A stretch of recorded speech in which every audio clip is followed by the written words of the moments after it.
Sunil bhai, thank you so much for taking our time. My first question is, before I get into the nitty-gritties of this, I remember having a conversation with you about a week ago that, what will happen to the India-Pakistan game. And as far as I can remember, you were one of those first people who said, don't worry, the match will happen. Pakistan will do a U-turn. So firstly, full marks for you to get that prediction right. I want you to tell our viewers, what is it that made you so confident?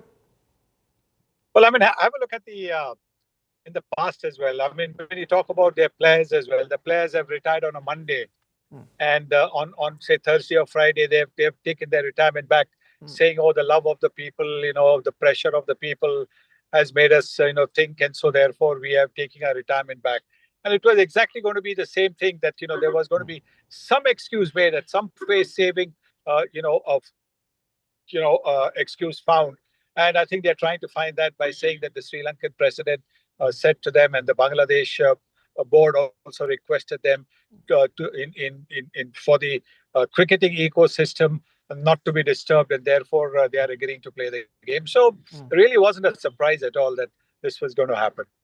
So anyway, we are calling it a U-turn. I was hearing Mohsin Naqvi and the Pakistani media report that this is not a U-turn. We stood for Bangladesh. Once Bangladesh got their share of their pie, we have, of course, agreed to go ahead with the game because the point that we were raising has been addressed and we are happy with the outcome.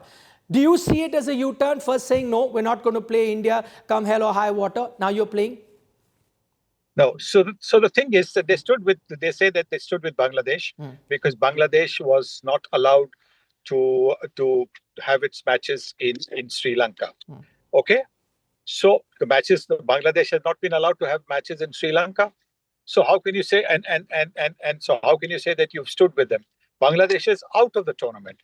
Bangladesh was never going to be, because of these special circumstances, there was never going to be a situation where ICC was going to withhold Bangladesh's appearance money or penalize them.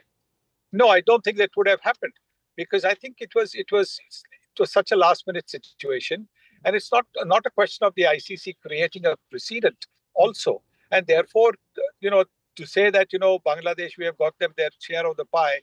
You might have got them their share of the pie. Have you got them back into the tournament? You haven't. So if you really stood by Bangladesh, and if you wanted to stand by Bangladesh, you should have also opted out of the entire tournament. Why are you opting out only against India? India was not the only one that objected or did not accept the Bangladesh request. There were other 11 or 12 other countries that also said that no, the matches cannot be shifted to Sri Lanka. But you're still going to play them. You are going to play against USA. You are going to play against Namibia. You're going to play against all the countries that had voted against. So what are you talking about? This is, you can call it U-turn, whatever it is. So, but like I said, no surprise at all. That's a very important point that Mr. Gavaskar is making, that at the end of the day, what Pakistan was crying over was that why have you removed Bangladesh, reinstate them. Bangladesh has not been reinstated, yet they have agreed to play versus India. So anyway, going back to your prediction, and you said, that's you base that prediction on the fact that we've had in the past as well. Many cricketers say Monday we are retired, next day they're not going to. So you were mostly talking about their personality or how they actually go about things. But let me, look at the cricketing angle.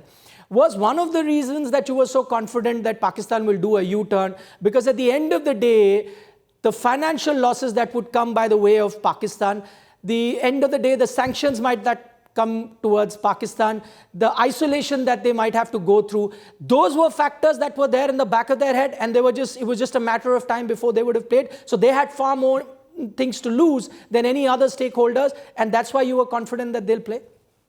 Yes, because like I said, the ICC sanctioning Bangladesh was going to be a remote possibility. But with the members' participation agreement signed with the ICC by the member boards, the Pakistan Cricket Board was bound to play every single match. If they had opted out of the tournament, it would have been completely a different story. I don't know what would have happened. But you cannot select and say, I will not play this match, but I will play the other matches. And so, for doing that, they certainly would have had sanctions. There would have been financial sanctions. All other sanctions, what the ICC would have done, I do not know. Whether the ICC would have then said to its member boards, do not, play bilateral tournaments, bilateral events with Pakistan, or do not allow your players to play the PSL. I don't know about that. But 100% there would have been financial sanctions against Pakistan for not playing just one match. It could have been one match against England, even if they had opted not to play against England, but play against everybody else, there would have been financial sanctions. Okay, Simon, now I'm going to ask you about the decisions that the ICC have taken. On the face of it, it does seem like, they have done their job. Eventually, they've gotten every team to go ahead and play the encounter, and that would be their larger interest. But my question to you is, let's take a look at Bangladesh first. That no sanctions against them, as you point out, maybe that would have been the case any which way, even if negotiations didn't happen in Lahore. But what people are pointing out is towards that extra tournament that is being given to Bangladesh. Many are calling it a SOP or a freebie. How do you see that ICC throwing in an extra tournament for Bangladesh between 2028 to 31? I think, it could well be the Champions Trophy, which is to be played maybe in 29, if I'm not mistaken, or 2030. It might be that might be given to Bangladesh. So I don't think that's an issue at all. I think Bangladesh having missed out on this T20 World Cup, there's not. I don't think it's an issue at all. So I don't think it should be anything big should be made out of it. Look, at the end of the day, the ICC is an organization which is looking to try and get everybody together, and they've managed to do that. So if in any case, if they wanted to sort of bring Bangladesh back into the fold by ensuring there are no sanctions against them, giving them an extra tournament, I don't think there is anything wrong with that. I think that is what we need to do. Look at the larger picture, and the ICC has looked at the larger picture. I think you make a fair point there, Simon. I mean, ICC's job, it's a neutral body. Their job is to have all the stakeholders come together and honor their commitment, and that's what they've done. The only question that arises from here, now you had a situation where literally Pakistan held the entire cricketing world to ransom, right? They threatened that we'll pull out.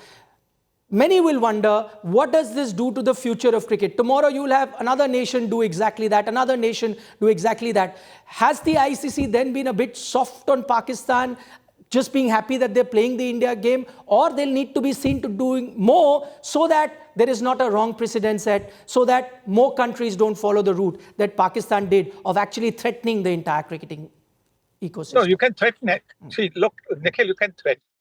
There is only if that threat had been carried out and not played, and then if the ICC had not taken any action against them, then that would have been, setting up a precedent.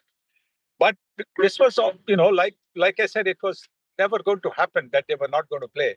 So you can make a lot of noise that, I'm not going to play, I'm not going to do this, etc., etc. But eventually you're going to play, no? So that's okay. Let them, so all the noise that was made, that's fine. What I think where I think Pakistan really should have been, told that, this kind of thing will not be accepted was during the Asia Cup, when they turned up late for their game against, I don't remember who it was. UAE. And the match was delayed by a couple of hours or something. That is where the match should have been given. The match referee and the umpire should have given, at the toss time, if the Pakistan team had not turned up, that is where the match should have been given to the opponent.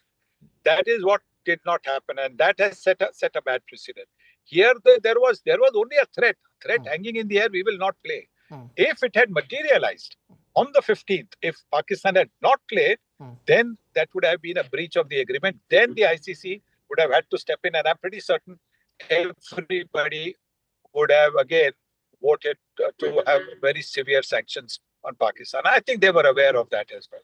Okay, very, very valid points there made by Mr. Gavaskar. I think, you should have nipped it in the bud, as he's saying. When they threatened not to play UAE in Asia Cup, I was there. I think that is when they should have intervened. Then you could have avoided what's really happened now. But even then, you have to give credit to the ICC. Under the circumstances, they've managed things very well. So anyway, stay on with us. We're getting a quick reaction from Harbhajan Singh. Let's listen into that, and we'll return to Mr. Gavaskar. उन्होंने बहुत late realise किया है कि उनके बिना tournament हो सकता है, भारत के बिना टूर्नामेंट नहीं हो सकता है। और जितनी भी वो बातें पहले कर रहे थे कि हम खेलेंगे नहीं, हम इस समर्थन में हैं कि हम बांग्लादेश के साथ हैं, आप रहिए, वो आपका एक सोच है, आपका विचार है। हमने तो पहले ही कहा था कि ये यू टर्न लेंगे और ये खेलेंगे। फाइनेंशियल लॉस बहुत ज़्यादा है और जहाँ पैसे की बात आती है तो ये गिड़गिड़ाते हुए आएंगे दोबारा टूर्नामेंट में खेलने, और वो आए हैं। Harbhajan Singh there, Saima, he's saying that, probably Pakistan realized that, this is the kind of financial losses they can't really take. But Saima, going forward, what would you like ICC to do? Has the time come for the ICC to call out this bogey called India-Pakistan that allowed this wriggle room to Pakistan? Maybe not have India-Pakistan in the group, just call that out, market other games which anyway get high rating, like India-Australia. India-Pakistan on the cricket field anyway is a no contest. Is it a deflection point? Should ICC treat this now going forward, because this deal was signed so that certain things are not repeated in the future? Do not put all your eggs in the same basket. Don't market India-Pakistan as the only showstopper of a tournament. No, I think it is because of the rivalry. There is a massive interest on both sides of the border, as well as all around the world. So that I understand. Maybe from Indians and Pakistanis all over the world.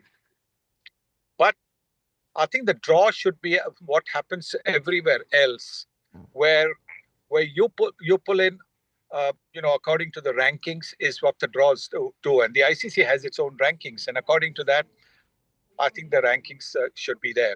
I think this is maybe a requirement by the broadcast holders, rights holders, that there should be at least one India-Pakistan match, and which is the reason why they are always in one group. And not only are they always in one group, you will also find that the teams in their group are also, not really like a group of death, whereby there's always there's a very, very good chance of India and Pakistan progressing to the next round.